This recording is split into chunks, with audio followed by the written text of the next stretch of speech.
Hello and welcome to the Healing Insight podcast, episode 76, with me, Sarah Hunt.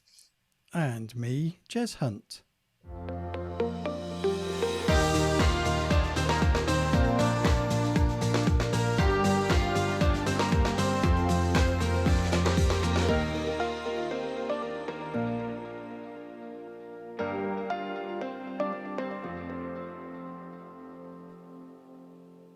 Hello, everybody. Here we are again. Hi, Jay. How are you? I am very well, thank you. That's good. So am I. That's also good. So, what are we doing today? Oh, persistence. Persistence. Persistence. Episode 77, that's persistence. It is. We've carried on. We've carried on. Um, yeah, so persistence is an interesting subject, I think. And it's I've often been described as being like a dog with a bone, in that I don't give up. I don't give up easily anyway. Mm-hmm. So I do persist when things aren't going the way that I want them to. But I should get reminders that sometimes the outcomes that I get are what I need rather than what I want. Because there's some kind of learning to be had from the situation. But you know, does there ever come a point when we should be giving up? I guess it depends on the situation and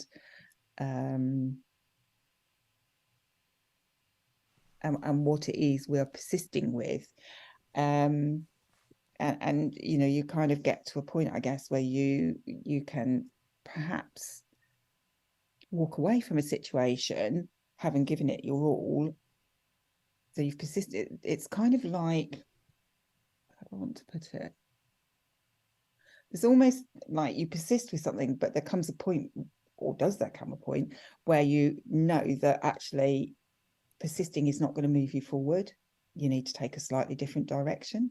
Does that make sense? Mm-hmm. Okay. And that can be with many different things, can't it? So if you're in a relationship where you're not happy, but you keep trying because you've got children between the two of you or whatever, you're trying to make it work, when actually it's not working, and that's unlikely to change even with outside help, etc., then there comes a point where persisting maybe isn't going to pay off and help make you happy, and you actually need to look at other options. But then there might be other situations where something's not going quite right at work, and you've perhaps not fully understood something, and so you're repeating a mistake or making a mistake that's slightly different each time. But if you keep trying, eventually it clicks and you get it sorted. Yeah. So it does feel like it's that persistence is important, in that we shouldn't just give up at the first moment that something doesn't go the way that we expect. But equally, we need to kind of recognize when we've done everything we can and there's nothing more that we can do with the situation as it is in that moment, that we maybe need to then look at things from a different perspective to make the changes that are needed. Yeah. For me, it's heart versus head. So if I feel that what I'm doing is right, even if I'm not particularly if I'm not getting the outcomes or the results that I was expecting, then for me, if it feels right, then I will persist in that. If I'm pursuing something because I want it to work, so I'm going from my head, I'm trying to rationalize it, I'm trying to And, you know, I mean, certainly examples in my life, relationships, where, you know, you persist with it because, oh, well, it's the done thing. And because we're in a relationship, I've got to make it work. You know, we're here for a reason. Yes, we are. But if it's not working, it's not working. So yes, to a degree, there are other things that we can try. But if my intuition, in my heart, I know it's not right, this is not working, persisting at that level or persisting with that knowledge is not going to help you move forwards. Mm. Whereas there might be a knowing. So, okay, let's try and, so with a puzzle or like a jigsaw puzzle, right, then you know that there is a definite outcome. If you persist with that jigsaw puzzle, you will eventually, however long it takes you, you will solve it and you will have the completed jigsaw. Yeah. It's that versus someone giving you a bag of jigsaw pieces saying, oh, there might be some bits missing, there might not be, I don't know. There might be two different jigsaws in there. Could be a mix of jigsaws, and you then trying to force them all together to complete a picture. Yeah. So in that instance, you would never get a completed picture, or not one that was a picture that made any sense. So it's weighing up. So sometimes persisting.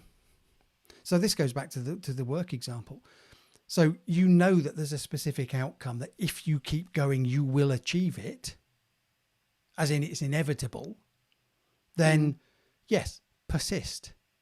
If that's what you want to do, if you want to get to that outcome, then persist and do it. If you're pursuing something and persisting with something just because you you think that it's what's expected of you, then that may or may not be the right thing to do. You know, so someone who struggles at biology at A level, then decides they want to be a vet. So they go to be a vet, of which biology is a significant, you have to understand biology to be able to do that. 5-year or 7-year, whatever the training is, I don't know exactly, but a long training doesn't mean you'll never become a vet. You can persist. You can push yourself through the fact that you struggled with your A level or whatever. That said, not everybody is meant to become a vet. And it's recognizing that level of actually, with the resistance that I'm coming up against, is it something I really want to do? Is it something I feel in my heart that I want to be a vet, in which case I'm going to find a way to push through this?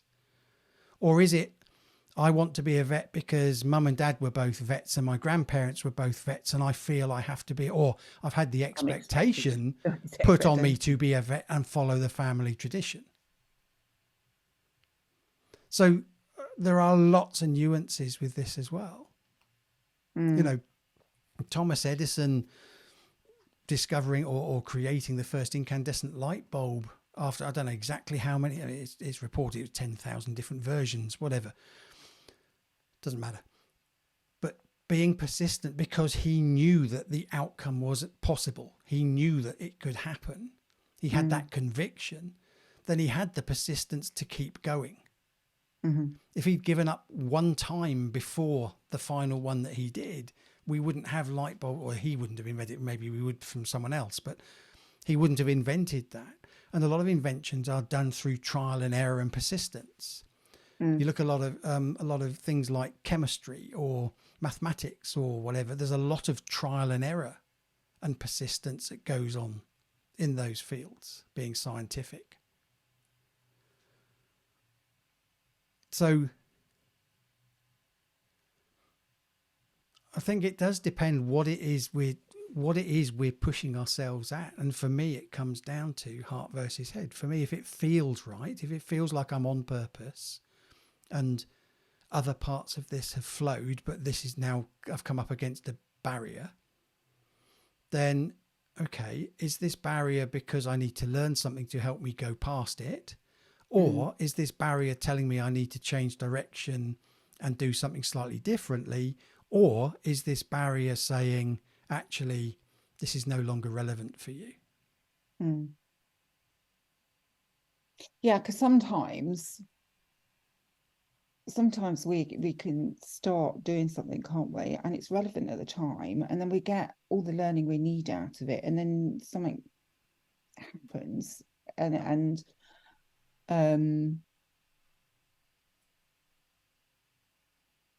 the way forward just seems to be really blocked. And it's because actually you've learned what you needed to learn from that. You don't need to continue in that direction with it, but you need to take those skills and go off in this direction, and then things will flow with you for you a bit more. So then, is there a difference between persistence of direction and persistence of action? Ooh.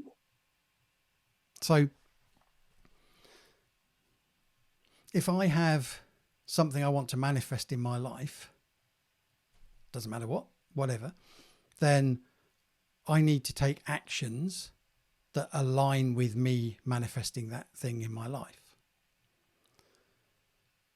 So the actions I take might change. I might try something and nothing seems to happen, and something else might pop into my head or come up when I'm meditating or something. I'll try this, and I try that, and that moves me towards it. So there can be a persistence in terms of I've got that final dream, that final goal, and I know that I can manifest it. I know that that's going to happen. But the actions I'm taking, or the things that are happening to me in this moment, might change. So the actions I'm taking now might not be relevant. And I can pursue I'm trying to think of, is there an actual example I can give? So, okay, if I've got one of my coaching programs, then if it's aligned with me, then I know that that coaching program is the right program to put out there, that there are going to be people that are going to be attracted to it, that it is meant to help. Okay. So for that, I'm completely aligned with that. So I know I need to be persistent with my marketing, with my messaging, with my contact with people to get that message out there. The individual messaging, so the method I use, whether it's email or advertising or blog posts or social media, not all of those might be relevant, or it might be a mix of all of those. So it could be I go down the Facebook route and then at some point realize that that's not where I'm going to get the people from. So for me then, if my target audience aren't on Facebook, there is no point in me pursuing Facebook, expecting everyone to come from Facebook to join up for that program. I mean, as an example. So then we have to be persistent with our actions, but we also have to be doing the right actions. And it's knowing or feeling when the action we're taking is now no longer relevant, or we've taken a particular course of action which now we've proved isn't the right course of action. So now we can strike it off the list and focus on the next thing. But that end goal of here's my program, I know that it's right, everything flowed, it all happened, it all built itself kind of thing. Then for me to say, oh, well, Facebook doesn't work, so that's it, I'm giving up on everything. No, it's just that particular angle didn't work. And it might be the messaging, it might be the headline, there's so many different parts it could be. So the point is that actually I think there's a for me it's heart versus head. If I feel something is right, then it's worth pursuing, it's worth persisting with. If I don't feel it's right, then I will ask questions.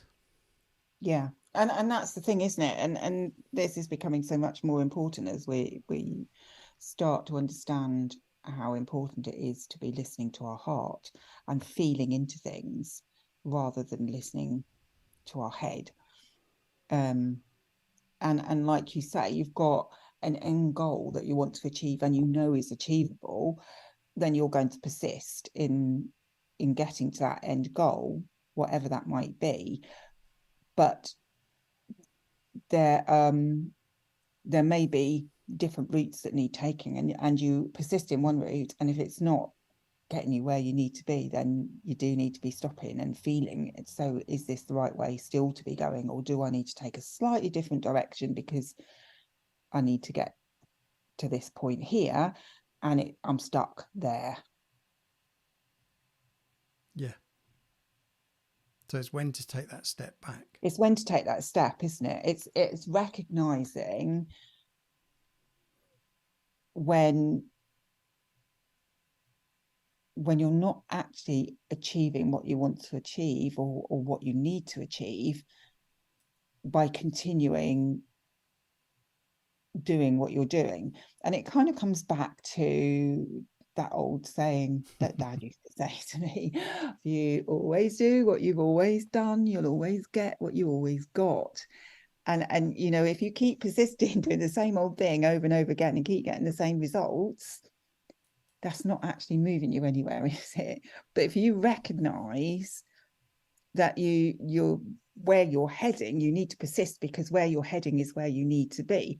But you need to look at the opportunities, you need to look at the other ways of doing things, then you'll find a smoother route in. Yeah. And I think that highlights another point that we've mentioned in previous podcasts as well. The path to what you want to achieve is very rarely straight. Yes. So you go along a bit and then you replot, and then you go along a bit more and you replot. You work out, okay, is this direction, or do I need to change direction slightly? So you might do a bit of a zigzag or around the houses sort of thing, but it's that persistence to the end goal versus the persistence to a particular method of achieving it. Yeah. Yeah. And it, you know, if you just keep persisting at something and you're not getting anywhere, then it's telling you that something's not right, that you need to take a step back, that you need to review where you're at and what you're doing, and and change the direction, change the actions, certainly take a good hard look at how you're trying to achieve what you're trying to achieve. Well, it also comes down to desire. Yeah, it does How come much do down you to desire. desire How the much do you outcome? desire? So if you look at, I'm not going to embarrass myself in terms of names of people, but you look at people that have climbed Everest, and in a significant chunk of cases, there were failed attempts before said person achieved the summit. So on the failed attempt, they realized it wasn't going to work. They turned around, they came back. But that didn't stop them of that overall dream of, I'm going to do Yeah, it. I'm going to achieve it. Yeah, I guess it's like, as well, coming back to things quite simple. So I've started swimming again, as you know, and I would actually like to be swimming a mile again, Mm-hmm. which I used to do in my younger days. Um, but to get to that, I can't just get in the pool and swim a mile. I'm too unfit. Not done it for such a long time. However, what I've done is set myself achievable goals so that each time I go swimming, I have a minimum number of lengths I do. So today I went at lunchtime and it was really busy. So I only did, and I knew I was on a tight time scale. So I only did my my minimum of 20 lengths today. Okay. But what I normally try and do is add 2 onto the previous session's number of lengths that I do. Yeah. So I've gradually built it up to, I think last week I did 34 lengths. So the next time I go swimming, then I'll be looking to try and move it up to 36 lengths. Mm-hmm. Yeah. I didn't persist today because it didn't feel right to persist. I knew I needed the exercise. I needed to go and get in the swimming pool, but I knew I was on a tight time scale. And when I got there, the pool was quite crowded. So actually it wasn't easily achievable. But I am going to persist by keep going regularly to get my fitness up, to get myself to that point of being able to swim a mile again. Yeah. Because the desire to achieve the That's there. final outcome is there. Yeah. And, you know, it's not linear. It's not straightforward that once we set our mind on something, it's going to happen straight away or it's going to happen easily. Absolutely. And I didn't see it as a setback that I didn't get to 36 lengths today. I just thought, you know what, it's okay. I've done my absolute minimum that I'll do when I'm in the pool. And it's not the right scenario to just keep plodding up and down the pool because of the numbers of people there, because I was on a tight time scale. It was better that I did something rather than nothing. And that is working towards getting me to my goal, because it's still helping to keep my fitness up and to stretch my muscles and strengthen my muscles. I just didn't achieve what I probably would have liked to achieve, but I didn't see it as a failure. And sometimes going backwards to go forward. So even if you went to your 36, then you drop back to 20, then maybe next time you only did 30, even if it wasn't the 36 that you were aiming at, that doesn't matter, because the next time you could do the 36. Yeah. Just because it might take you a few times, or you might do 36 next time, no problem. Or you might get to 36 and think, well, actually, I could do another 2, so I'm going to do my 38 this week. Yeah. And all of that is okay. Yeah.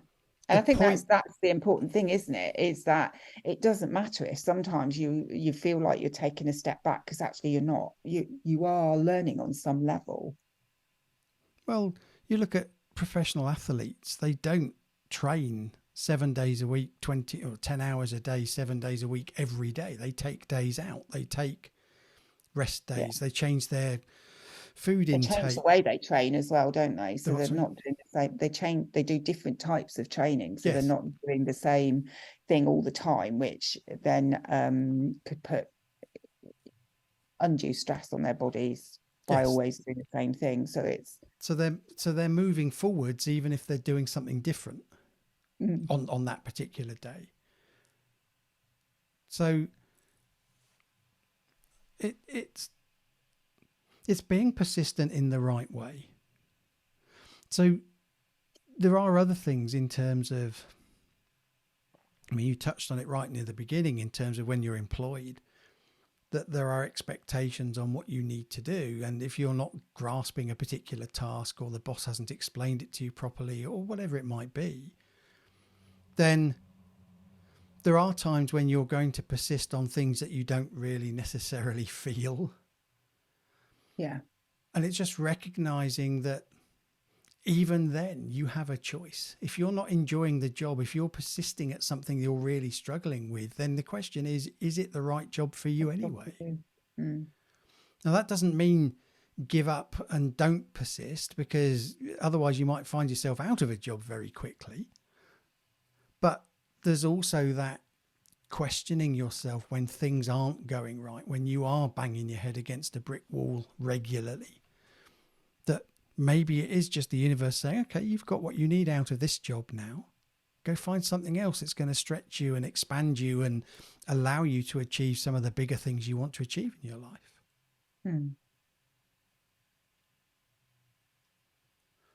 So it's that recognition part. So for me, this all goes back to, what is it I want to achieve in my life? What do I feel I want to do? Right. Mm. What actions do I need to take to get me there? And absolutely break it down into smaller sections, like you were saying with your 2 lengths every time you go swimming. Yeah. But something that is measurable to a degree, so that I can see that I am making positive progress. And that, I think that's really important, because if you can't see that you're making positive progress, it can stop you from persisting. It can make you kind of think, oh, I might as well give up because I'm not achieving anything. But if you see the positive progress, and then it can help to energize the situation and to keep you in the right space to be able to continue. Yeah. So then it's the final part of that is then, if I'm not seeing progress, if I'm not feeling it, if I'm not having insights from the things that aren't going in my favor or aren't going the way I want them to, in terms of giving me insights into other ways I could approach it, then maybe the question is this still right for me? Mm. So persistence absolutely has its place, because it is about the challenges of learning. You know, when we learn to ride a bike, the first time we fall off and hurt ourselves, once the stabilizers have come off, then if we never got back, oh, that hurt, I can't ride a bike, oh well, that's it, then you'll never ride a bike. So being persistent in that case, and particularly when you see the outcome, so you can see other people cycling, so you know it's possible. Same as when we're babies and we learn to walk, we learn by observing, we push ourselves. So it's that versus the, I want to be the first person to discover a black hole. Well, you might, well, I mean, that's been discovered, but the point is, at some point, someone went out of their way to do that because they believed mathematically that a black hole existed, and then they persisted in terms of the proof of making that happen. Well, actually, I can't think of an example. I was going to say, you know, there might be things that I don't know, if I want to try and prove that there's a dragon, maybe, in current life, maybe that's an impossibility. Maybe it's not. Maybe there are them out there. I don't know without going out and having a look. But I'm either going to reach that outcome of finding one, or I'm going to get to a conclusion that actually, in the way that dragons are portrayed in mythological stories, they don't exist in this current timeline, this current universe that I'm in a provable way to someone else. No, but do you see my point? Yeah, I see your point. Yeah. So, yeah, it could be anything. It's, but without those dreams and that desire to find that outcome, even if the journey changes en route, then lots of things we have today, lots of knowledge we have today wouldn't exist. Yeah. But it's also learning when to give up. Yeah. That what we're pushing for isn't something that we are actually going to achieve. So it's giving up under the right circumstances. It's under the right circumstances and having looked at all possibilities, isn't it? But then what's all possibilities? How do you know that you've achieved all possibilities? Yeah, true. But then that's where it comes into actually feeling into something rather than just thinking, but actually feeling into it. Does this feel right for me to continue? Should I persist with this, or do I need to take a slightly different direction? Or do I just need to give up completely and do something completely different? And that's also where desire comes back into this, because, so for example, Thomas Edison, if it was 10,000, let's say that someone told him, yep, there's 40,000 different ways of doing this before you're going to get there. From the beginning, would he have even bothered? Might have done. And he might have just said, okay, there's 40,000 ways. I'm just going to have to work my way through them until I get there because I believe it can be done. Yeah, because it might not take me the 40,000 to get there. No, It might only take me 4 and I'm there. Yeah. Or he might turn around and say, actually, I'll do something easier. You know, But that comes back to desire. desire, yes. That comes back to desire. Is it something that's really important to you? Is it something I'm here meant to do? Yeah. Is it part of your purpose? And if it's part of your purpose, you will get dragged back to it. Even if you walk away, you'll get dragged back to it because it's part of your purpose. It's what you're here to learn or to do or explore. In which case, then, if it's part of your purpose, there is always the outcome. There is always the right outcome. Yeah, absolutely. Another topic where we could go on for a bit longer, I feel. Yes, indeed. But we can't. We do have some interesting conversations, Jane, don't we? We do. Well, hopefully the listeners find this interesting as well. So by all means, get in touch. Give us your thoughts. Agree, disagree. It's all good. Yeah. Just have a conversation. Yeah. Well, on that note, we'll leave things for another day. Thank you very much for your time. And you too. And it's goodbye from me. And it's goodbye from him.